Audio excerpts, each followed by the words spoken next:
Hello everyone, स्वागत है आपका के अपने यूट्यूब चैनल अधिगम स्टडी पॉइंट में।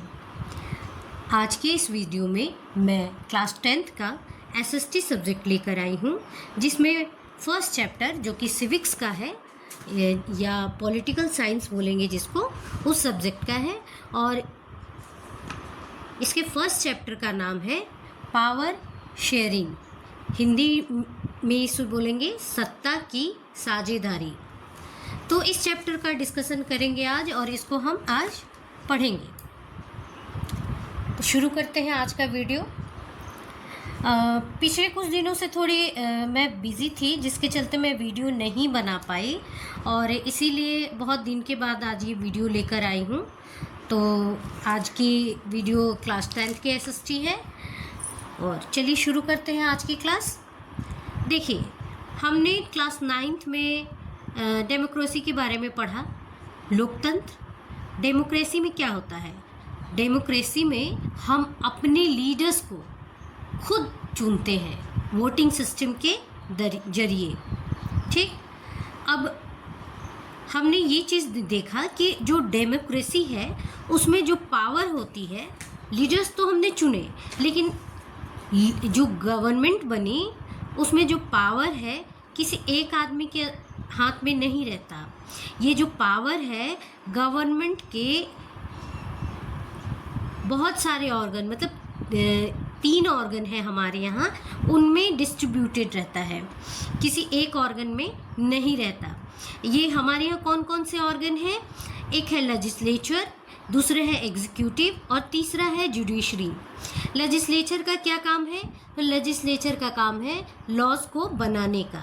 वो लॉज बनाते हैं देश में, कंट्री में जो भी लॉज लागू करने हैं, किस तरह के हर सब्जेक्ट पे जो लॉज होते हैं उनको वो बनाते हैं। एग्जीक्यूटिव क्या है? जो लेजिस्लेचर ने जो लॉज बनाए उनको वो लागू करती है और वो अच्छे से देश में उसका पालन हो रहा है कि नहीं, और कहाँ कैसे उसका पालन कराना है, या जो भी चीज़ें हैं उसको उनको वो देखती हैं। एग्जीक्यूटिव ये काम करती है। जुडिशरी जो है, जुडिशरी का सिंपल हम लोग समझ लें कि जो हमारे यहाँ सुप्रीम कोर्ट है, हाई कोर्ट है, सिविल कोर्ट, ये सब जुडिशरी है। और ये लोग एक पावर, इन लोग के पास भी बहुत से पावर होते हैं। तो 3 हमारे यहाँ ऑर्गन्स हुए, कौन कौन? लेजिस्लेचर, एग्जीक्यूटिव और जुडिशरी। ठीक, अच्छा, ये जो बुक है आपकी 10th क्लास की, ये बुक है जो पॉलिटिकल साइंस की, उसमें हम लोग क्या करेंगे, जो फर्स्ट 3 चैप्टर हैं उसमें हम पावर शेयरिंग को ही देखेंगे।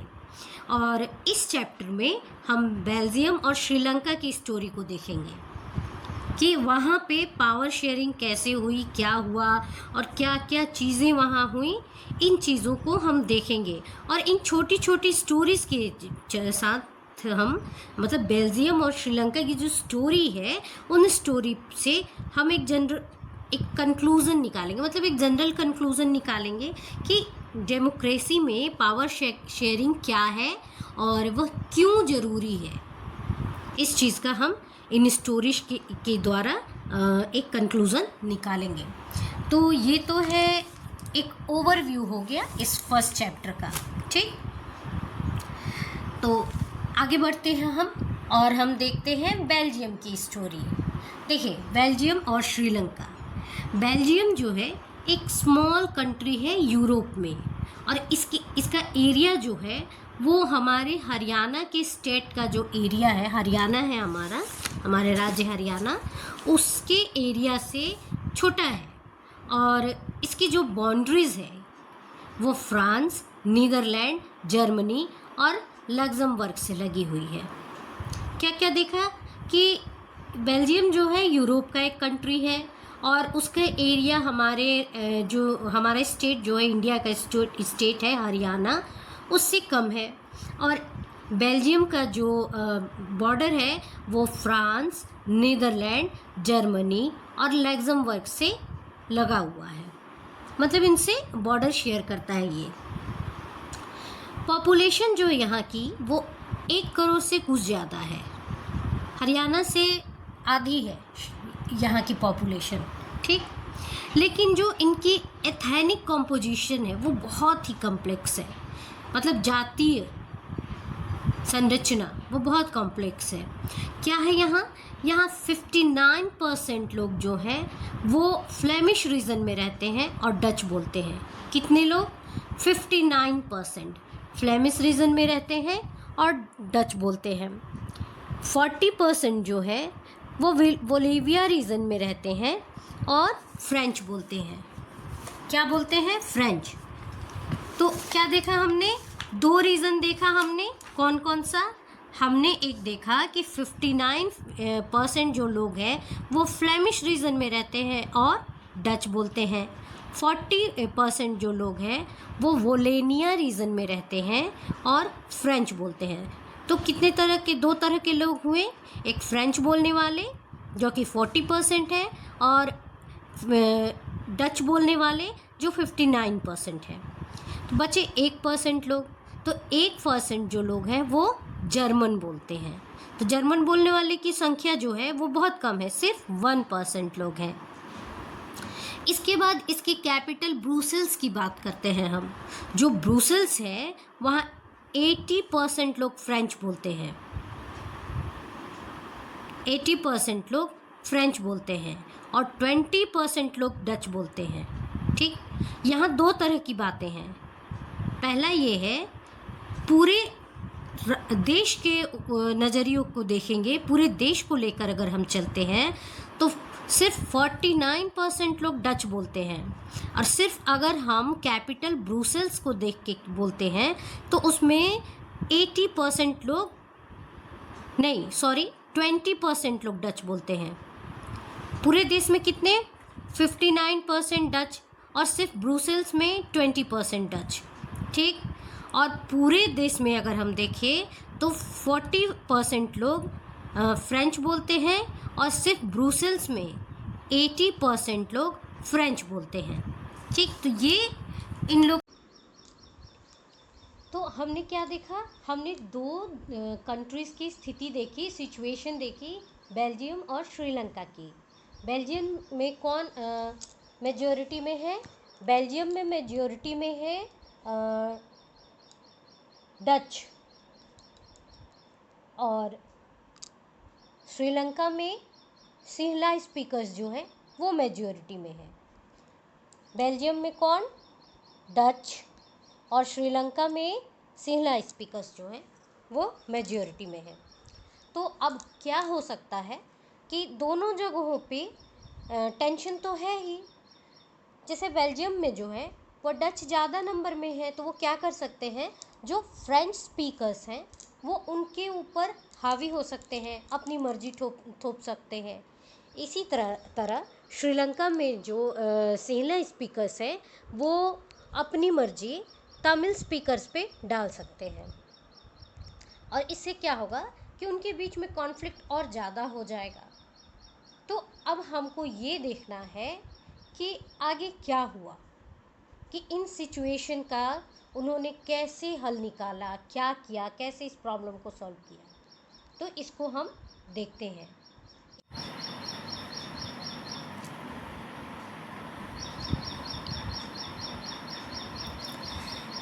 श्रीलंका की स्थिति पर पहले हम लोग नज़र डालेंगे। श्रीलंका जो है वो 1948 में एक स्वतंत्र राष्ट्र बना, माने इंडिपेंडेंट स्टेट कंट्री बना। और इसमें क्या हुआ, जो वहाँ पे सिंहले स्पीकर्स थे उन लोगों ने क्या किया, क्योंकि उनकी वो ज़्यादा नंबर्स में थे, तो उन्होंने क्या किया कि गवर्नमेंट पे जो वो लोग अपना मतलब प्रभुत्व बनाना चाहते थे, ठीक। और उन्होंने इसीलिए 1956 में एक एक्ट पास किया जिसमें श्रीलंका की ऑफिशियल लैंग्वेज जो है वो सिंहली को कर दिया गया, ठीक। और साथ ही साथ गवर्नमेंट जॉब और यूनिवर्सिटी में सिंहली लोग को प्रेफरेंस दिया जाना है। जो सिंहली स्पीकर्स थे उन लोग को प्रेफरेंस दिया जाने लगा और बुद्धिज़्म को प्रोटेक्ट करने के लिए लॉ निकाले गए। ठीक, और इन सब चीज़ों के चलते 1980 में एक अलग तमिल स्टेट जिसको तमिल एलम कहा गया उसकी मांग हुई। और ये कहाँ पे हुई? श्रीलंका के नॉर्दर्न और ईस्टर्न पार्ट में। और इसी के साथ वहाँ सिविल वार स्टार्ट हो गया। क्या क्या चीज़ें हुई? 1956 में लॉ आया। इसमें क्या हुआ? सिंहली जो है उसको ऑफिशियल लैंग्वेज घोषित कर दिया गया। फिर यूनिवर्सिटी और गवर्नमेंट जॉब्स में जो सिंहली हैं लोग उनको प्रेफरेंस दिया जाने लगा। और जो बौद्ध है उनको संरक्षण देने के लिए बढ़ावा दिया जाने लगा। इससे क्या हुआ कि जो सिंहली लोग हैं वो लोग धीरे धीरे तमिल लोगों को दबाने लगे और इससे तमिल लोग जो है वो थोड़े से एग्रेसिव हो गए और उनको क्या लगा कि अपने ही देश में हम बेगाने हो गए। ठीक, और इसी से वहाँ पे सिविल वार स्टार्ट हुआ और बहुत ही मतलब उनका इन सब चीज़ों के चलते बहुत ही इन दोनों कम्युनिटीज़ के जो रिलेशनशिप है बहुत बिगड़ते गए और धीरे धीरे जो तमिल्स हैं उन्होंने अपनी पॉलिटिकल पार्टियाँ बनाई और तमिल को ऑफिशियल लैंग्वेज बनाने की कोशिश की। एजुकेशन और जॉब्स के लिए जो समान अवसर होता है कि इक्वल अपॉर्चुनिटी की मांग की उन लोगों ने। और 1980 के समय उन्होंने नए स्वतंत्र तमिल इलम या माने इलम मतलब यहाँ सरकार बनाने की मांग रखी। और ये सिविल वार जो है बहुत ही क्रिटिकल सिचुएशन इसके चलते हो गए। बहुत लोग अपने देश को छोड़ के दूसरे देश में चले गए और बहुत लोगों का मतलब रोजी रोटी ख़त्म हो गई। इसके साथ ही बहुत ही क्रिटिकल सिचुएशन का सामना करना पड़ा और बहुत मुश्किल के बाद 2009 में ये जो सिविल वॉर है वो उसका अंत हुआ। और इसके चलते जो कंट्री है श्रीलंका उसके सोशल, कल्चरल और फाइनेंशियल तीनों स्टेट में को बहुत ही प्रॉब्लम्स क्रिएट हुए वहाँ और बहुत प्रॉब्लम्स का सामना करना पड़ा। ये हुआ हमारा श्रीलंका की कहानी। ठीक, इस चीज़ को आपसी समझदारी से सुलझाया जा सकता था, आपस में बातें की जा सकती थी, तो जो पूरा देश इस तरह के सिविल वॉर की चपेट में आया वो चीज़ें नहीं होती। लेकिन श्रीलंका में इन चीज़ों पर ध्यान नहीं दिया गया और पूरे देश को एक सिविल वॉर में झोंक दिया गया। तो ऐसा इस सिचुएशन को रोका जा सकता था। यही काम बेल्जियम ने किया।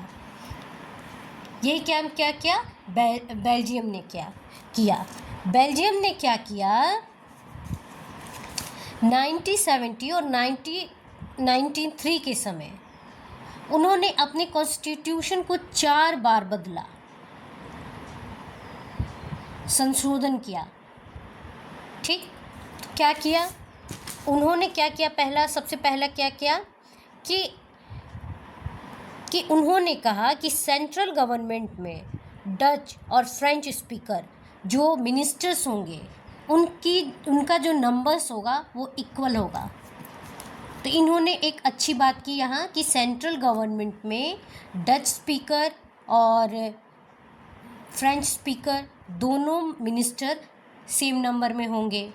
ठीक, और साथ ही सेंट्रल गवर्नमेंट के बहुत से पावर जो थे स्टेट गवर्नमेंट को के दोनों रीज़न माने फ्रेंच स्पीकर और डच स्पीकर्स जो रीज़न है उन दोनों को दे दिया गया। मतलब जो कह सकते हैं कि जो स्टेट गवर्नमेंट है वो सेंट्रल गवर्नमेंट के पूरी तरह अधीन नहीं है।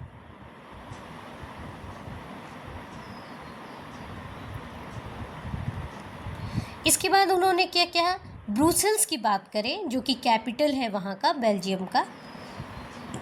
ब्रुसेल्स में क्या किया, एक अलग गवर्नमेंट है वहाँ पे, एक अलग गवर्नमेंट बनाई गई जिसमें दोनों कम्युनिटीज़ का इक्वल रिप्रेजेंटेशन था।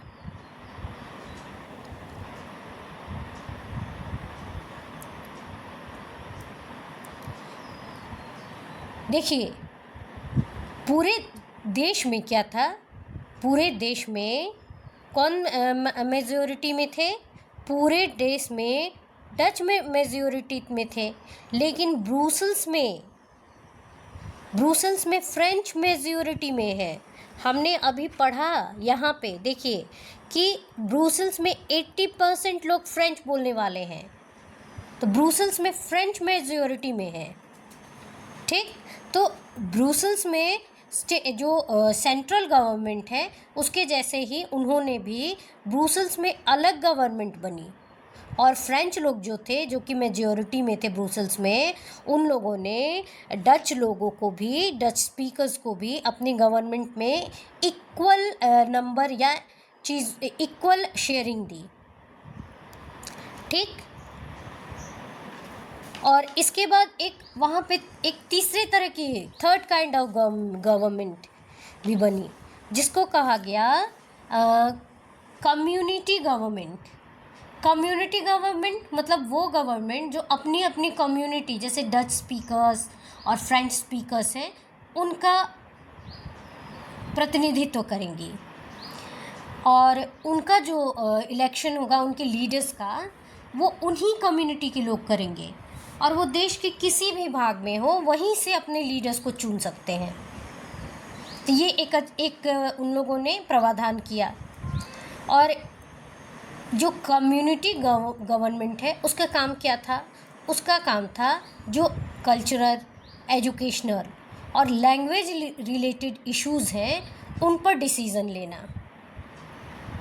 ठीक, तो इस तरह से 1970 से 1903 के बीच में बेल्जियम ने एक बहुत ही अच्छा उदाहरण दिया, और बहुत ही अच्छा एक तालमेल करके अब दोनों कम्युनिटीज़ के लोग बैठ के उन्होंने एक अच्छा इस सिचुएशन का बहुत हल निकाला, बहुत ही अच्छा हल निकाला, जिसका परिणाम ये हुआ कि इसके चलते वहाँ पे बहुत शांति व्यवस्था कायम हो गई और दोनों कम्युनिटीज़ के बीच लड़ाई झगड़ा नहीं हुआ। और आज ये स्थिति है कि जब वहाँ पे यूरोपीय यूनियन बना तो उन्होंने अपना हेडक्वार्टर ब्रुसेल्स में ही बनाया। इसी चलते क्योंकि वहाँ पे बहुत ज़्यादा शांति है और बहुत अच्छा माहौल है। इसलिए देखिए ये है ब्रुसेल्स का, नहीं ये है ब्रुसेल्स में यूरोपीय यूनियन का हेडक्वार्टर। ठीक है, जो कि बेल्जियम में है, ब्रुसेल्स के और बेल्जियम के ब्रुसेल्स में है ये। ठीक, अब हमने क्या सीखा, जो दो स्टोरीज़ हैं उनसे हमने क्या सीखा। देखिए दोनों ही देश में डेमोक्रेसी है, लेकिन उन लोगों ने क्या किया कि पावर शेयरिंग को लेके उन्होंने अपने अपने ढंग से चीज़ों को निपटाया। गवर्नमेंट में अभी हमने ये लेसन ही है पावर शेयरिंग के ऊपर, गवर्नमेंट में पावर शेयरिंग, तो गवर्नमेंट में पावर शेयरिंग को उन्होंने अपने अपने ढंग से निपटाने की कोशिश की। जो बेल्जियम के नेता थे उन्होंने क्या किया, अपने सारे जो भी कम्युनिटीज़ हैं सबका, उनके जो विचार हैं उनका उन्होंने रिस्पेक्ट किया, और देश को एक मंच मतलब एकता के उसमें बांधने के लिए, एक करने के लिए सबको गवर्नमेंट में सबको साझेदारी दी, शेयरिंग दी। लेकिन श्रीलंका ने उल्टा किया, उन्होंने गलत रास्ता अपनाया। वहाँ ने क्या किया, जो मेजॉरिटी हैं उन लोगों ने अपने आप को ताकतवर बनाने की कोशिश की, और जो माइनॉरिटी हैं उनको उन्होंने दबाने की ही कोशिश की। जिससे कि हुआ देश के जो एकता है उसका वो प्रॉब्लम में आ गई और वहाँ पे सिविल वॉर स्टार्ट हो गया।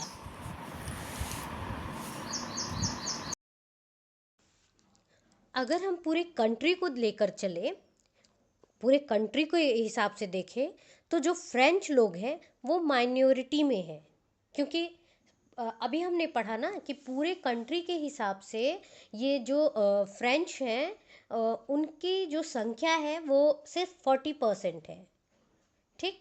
और डच जो है 59% है। तो माइनॉरिटी में हुए फ्रेंच वाले क्या हुए, माइनॉरिटी में हुए। लेकिन ये लोग बहुत ज़्यादा स्ट्रॉन्ग और बहुत ज़्यादा समृद्ध थे ये, और स्ट्रॉन्ग थे ये, बहुत रिच कहेंगे, रिच और स्ट्रॉन्ग थे, ठीक। लेकिन जो हमारे डच के लोग थे, डच बोलने वाले लोग थे, उनकी संख्या ज़्यादा थी, वो मेजॉरिटी में थे। लेकिन फिर भी उनको जो ये फाइनेंशियल जो भी योजनाएं होती हैं या एजुकेशन, ये इन सब चीज़ों को इन सब चीज़ों का जो बेनिफिट है उनको बहुत बाद में मिला, और इसके लिए उनको बहुत ज़्यादा स्ट्रगल करना पड़ा। तो इसके चलते क्या हुआ, इन लोगों में ये थोड़े नाराज़ हो गए। जो डच वाले थे, डच भाषी लोग थे, डच स्पीकिंग लोग थे, वो नाराज़ हो गए, क्योंकि हम मेजॉरिटी में हैं, फिर भी चीज़ें हमें बाद में मिल रही हैं और हमें बहुत स्ट्रगल करना पड़ रहा है। और फ्रेंच लोग माइनॉरिटी में हैं और हमसे ज़्यादा रिच और ज़्यादा स्ट्रॉन्ग पोजीशन में है, तो थोड़ा कॉन्फ्लिक्ट तो होगा ही। यही चीज़ें हुई, और इन सब चीज़ों के चलते 1950 और 1960 के समय में इन लोगों के बीच में टेंशन बढ़ गया, बहुत, दोनों कम्युनिटी के बीच में बहुत बहुत स्ट्रॉन्ग, मैंने बहुत ज़्यादा टेंशन बढ़ा। और सबसे ज़्यादा एक्यूट रूप जो है इसका टेंशन का, वो जो कैपिटल ब्रुसेल्स है वहाँ दिखा, ठीक। और इसका बहुत मतलब ज़्यादा खमियाजा भुगतना पड़ा। इसके बाद अब हम आएंगे श्रीलंका पे। ये हमने देखा बेल्जियम में क्या सिचुएशन थी कि फ्रेंच और डच दो लैंग्वेज बोलने वाले लोगों के बीच में टेंशन या टकराव हुआ, तो क्यों हुआ, इस चीज़ को हमने देखा। इसके बाद हम आते हैं श्रीलंका पे। श्रीलंका तो हम जानते हैं तमिलनाडु से, हमारा जो स्टेट है, इंडिया का स्टेट तमिलनाडु, उससे कुछ किलोमीटर दूर पर ही है। यहाँ पे जो पॉपुलेशन है वो 2 करोड़ लोग हैं। वैसे जो जिस समय का ये प्रिंट है बुक का, उस समय इस हिसाब से यहाँ 2 करोड़ लिखा है, लेकिन मुझे लगता है कि अब तो पॉपुलेशन बहुत ज़्यादा हो गया होगा। और प्रिंट के हिसाब से जो दिया है मैं वो बता रही हूँ आपको। और जिसमें ये 2 करोड़ लोगों में 74% लोग जो है वो सिंहली भाषा या सिंहला स्पीकर्स है, और 18% जो है वो तमिल स्पीकर्स हैं। यहाँ भी 2 लैंग्वेज आई, एक सिंहला और दूसरा तमिल। सिंहला हिंदी में सिंहली, ठीक। उसके बाद तमिल में भी 2 ग्रुप्स हैं, सब ग्रुप्स जिसको कहेंगे। एक जो है जो वहाँ के तमिल्स हैं, नेटिव तमिल्स, वो 13% है, इनको श्रीलंकन तमिल कहते हैं। और वो दूसरी कैटेगरी है उन तमिल्स की जो कॉलोनियल पीरियड के समय इंडिया से वहाँ गए थे, तो ये है इंडियन तमिल्स, ठीक।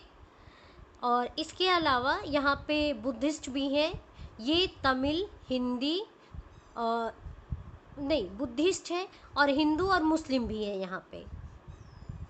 7% लोग ईसाई हैं, और ये ईसाई जो है ये सिंहली और तमिल दोनों लैंग्वेज बोलते हैं। आज की वीडियो में मैं इतना ही बताऊंगी, और ये लेसन बहुत लंबा नहीं है, बहुत बड़ा नहीं है, तो आगे भी है, आगे का टॉपिक है why power sharing is desirable.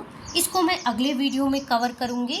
इसके अलावा और है बहुत सारे टॉपिक्स हैं, खलील्स डिलाइमा, ये सब डिलेमा, इनको मैं अगले टॉपिक में अगले वीडियो में कवर करने की कोशिश करूँगी। और अगर आपको मेरा वीडियो अच्छा लगता है, अगर आपको लगता है मैं अच्छा पढ़ाती हूँ, तो प्लीज़ मेरे वीडियो को लाइक करिए और मेरे चैनल को सब्सक्राइब कीजिए, ताकि मैं और भी ऐसी वीडियोज़ लाऊं। मैं कोशिश करूँगी 8, 9 और 10th के SST और साइंस के टॉपिक्स को कवर करूँ। और प्लीज़ सपोर्ट कीजिए मुझे, ताकि मेरा भी मनोबल बढ़े और मैं और भी ऐसे अच्छे वीडियोज़ लाऊंगी। मनोबल बढ़ेगा तो मैं प्रैक्टिस सेशन भी लाऊंगी, प्रैक्टिस भी कराऊंगी, बहुत सारी चीज़ें कराऊंगी। तो आज के लिए बस इतना ही। मिलते हैं नेक्स्ट वीडियो में। Thank you.